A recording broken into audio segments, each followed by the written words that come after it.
maxkamadda ciidamada qalabka sida ee Jubbaland ayaa dhigaysatay dacwad laga soo gudbiyay nin dhawaan la sheegay inuu xaaskiisii ku dilay magaalada Kismaayo.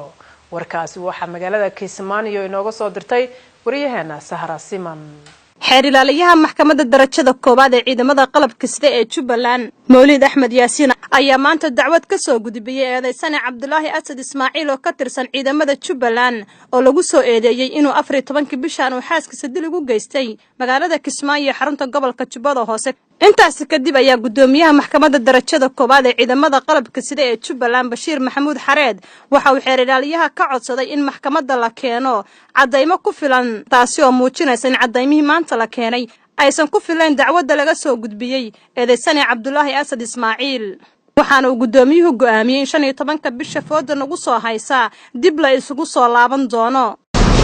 taariikhda maanta ay tahay 25 bishii afraad 2018 waxay maxkamadda ciidamada u fadhiisatay dhageysigii koobaad kiis dil ah oo lagu soo eedeeyay Cabdullaahi Asad Ismaaciil 28 jir ka tirsanaa taliska ciidamada Jubbaland.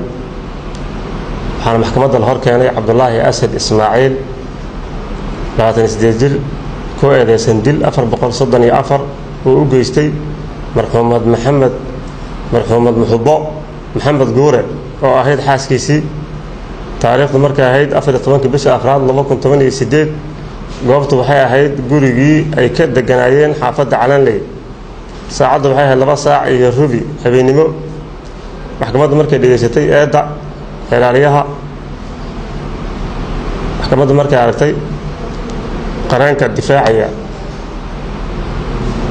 eedeysanaha iyo qaabku isku difaacayo eedeysanaha maxkamaddu markay aragtay qaranka difaacaya eedeysanaha iyo qaabku isku difaacayo eedeysanaha maxkamaddu lama keenin cadeymo ku filan dacwadda. waxayna maxkamadda faraysaa xeer ilaaliyaha inay keento cadeymo dhammaystiran iyo waa inay xaadir yihiin qareennada eedeysanaha.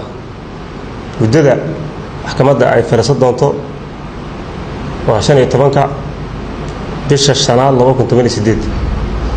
billahi tawfiiq.